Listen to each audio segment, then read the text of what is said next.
Good morning everyone. आज हम civil engineering का थ्योरी ऑफ स्ट्रक्चर टॉपिक है, उसके क्वेश्चंस करेंगे जो कि हमने अभी तक पढ़ लिए हैं। तो क्या क्या पढ़ चुके हैं हम? डिटर्मिनेसी, इनडिटर्मिनेसी, और कल हमने कुछ क्वेश्चन देखे थे 7, 8 और 10। आई होप आपने देखे होंगे, तो जाके भुगतान। तो नेक्स्ट क्वेश्चन है इस बुक का 11 नंबर का क्वेश्चन। इसमें हमें क्या करना है? डीके फाइंड करना है। डीके क्या है? डीके काइनेमेटिक इनडिटर्मिनेसी फाइंड करनी है, जो हमने कल देखा था। इसे DOF यानी डिग्री ऑफ फ्रीडम भी बोलते हैं। तो डीके हमें फाइंड करना है, इसका करना है। तो ये है हमारा रिजिड जॉइंटेड प्लेन फ्रेम। इसके लिए हमारा फॉर्मूला है डीके। डीके का हमें फॉर्मूला पता है। रिजिड जॉइंटेड प्लेन फ्रेम के लिए क्या होता है? 3J minus R minus N plus R dash, मतलब रिलीज हिंज। जो भी एक्स्ट्रा हिंज है वो हम इसमें ऐड करेंगे, और वहां पे हमने माइनस किया था। तो हम इसमें पुट करेंगे वैल्यू। तो ज्वाइंट कितना है? 1 2 3 4 5 6 इसके यहाँ ज्वाइंट है, ठीक है।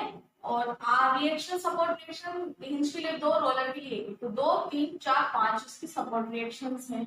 माइनस मेंबर्स इसके कितने हैं? 1 2 3 4 5, 5 इसके मेंबर हैं। प्लस रिलीज रिएक्शन 1 प्लस 1 2 इसकी रिलीज रिएक्शन है। तो कितने हो गए? इसको कैलकुलेट करेंगे। 18 प्लस 5 प्लस 2, तो 18 माइनस 10 प्लस 2। 18 में से 10 गया तो कितने बचे? 8 प्लस 2 इक्वल्स टू 10। 10 इसका जो हमारा क्या हो जाएगा? आंसर हो जाएगा। ओके, अब नेक्स्ट हमारा कौन आएगा? अब फिक्स्ड बोल रहा है, कैरी और फैक्टर बताना है हमें प्रिज्मेटिक मेंबर में। अगर फार एंड जो है क्या हो? फिक्स्ड हो, तो इसके लिए क्या हो जाएगा हमारा? क्या हो जाएगा? कैरी और फैक्टर फार एंड अगर फिक्स्ड है तो हाफ इसका आंसर हो जाएगा। और अगर फिक्स्ड की जगह हिंज आ जाता है तो क्या हो जाता है? 0 आंसर हो जाएगा। तो 24 और 25 नंबर का जो क्वेश्चन है वो इसी क्वेश्चन से हो जाएगा आपका। तो आपको ये ध्यान रखना है। नेक्स्ट हम क्वेश्चन को ध्यान से करना है। नेक्स्ट क्वेश्चन है 26 number. Movement required to rotate the near end of the prismatic beam through a unit angle without translation of the far end being simply supported. अब सिंपली सपोर्टेड का आपको पता है, हिंज होता है दोनों साइड्स को हम क्या कहते हैं? सिंपली सपोर्टेड बीम कहते हैं। तो क्या होगा हमारा मूवमेंट इस केस में? हो जाएगा हमारा सिंपली सपोर्टेड है तो हिंज है, तो हिंज के लिए क्या हो जाएगा? 3EI/A।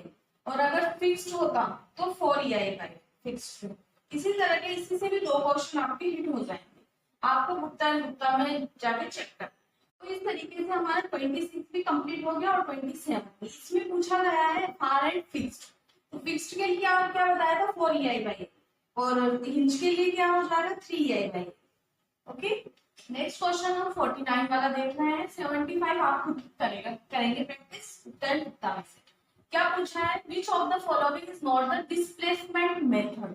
तो सबसे पहले तो हमें कॉन्सेप्ट पता होना चाहिए इसके लिए।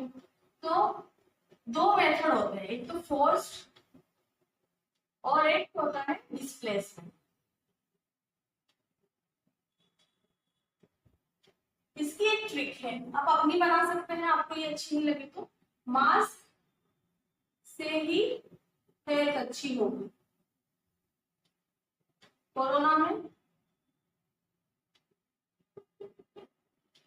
तो एम से हो जाएगा हमारा मोमेंट डिस्ट्रीब्यूशन मेथड, एस से हो जाएगा स्लोप डिस्ट्रीब्यूशन मेथड, ए से हो जाएगा कानी मेथड, और ई से हो जाएगा इक्विलिब्रियम इक्वेशंस, इक्विलिब्रियम मेथड। तो इस तरीके से ये जो 4 होंगे आएंगे हमारे डिस्प्लेसमेंट मेथड में। बाकी बचा वो सब फोर्स्ड, मतलब कॉलम एनालॉजी, ये 3 मोमेंट इक्वेशन, ये सब किस में आ जाएंगे? फोर्स मेथड में। तो क्या पूछा है? इज नॉट पूछा है कि Which of the following is not the displacement? और में है स्टिफनेस मैट्रिक्स मेथड। तो मास से ही हेल्थ अच्छी होगी में हमारा एम काम का है, एस काम का है, के काम का है, एस काम का है, ई काम का है, बाकी हम ट्रिक बनाएंगे। तो moment distribution method, soft deflection method, kinetic method, stiffness matrix method और इक्विलिब्रियम मेथड। तो हम क्वेश्चन देखते हैं हमारा क्या है ऑप्शन में, इसका क्या है, इज नॉट। हमें बहुत ही ध्यान से पढ़ना है क्योंकि नेगेटिव मार्किंग हर एग्जाम में मिली। तो फर्स्ट है इक्विलिब्रियम मेथड। तो अब आप बताइए कि इक्विलिब्रियम मेथड किसमें है, डिस्प्लेसमेंट में। तो क्या पूछा, इज नॉट, तो ये आंसर हमारा नहीं है। तो चारों आंसर चेक करते हैं। Column analogy method forced method है, यानी ये हो सकता है। Moment distribution method displacement method है, काइनेटिक मेथड भी डिस्प्लेसमेंट है। तो इसका आंसर क्या हो जाएगा हमारा 2।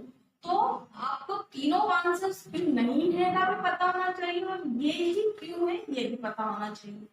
6 नंबर का क्वेश्चन स्टार्ट करते हैं।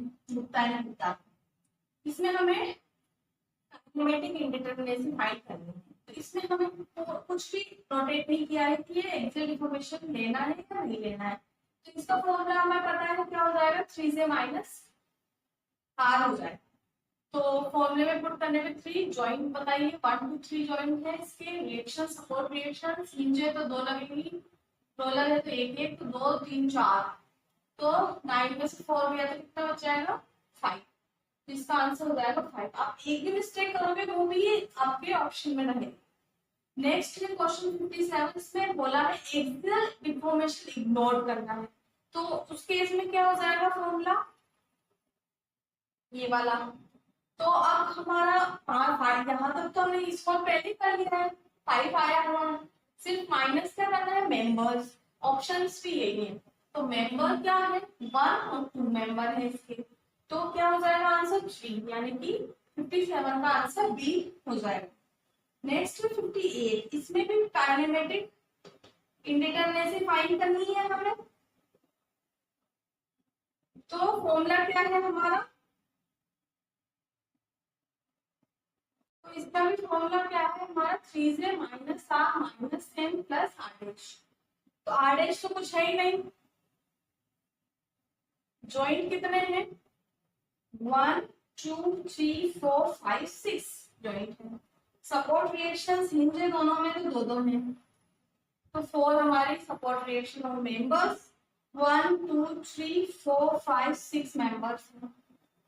तो कैलकुलेट करेंगे तो 3 इंटू 6 80, माइनस 4 माइनस 6 18 माइनस 10 8 इसका आंसर हो जाएगा 8।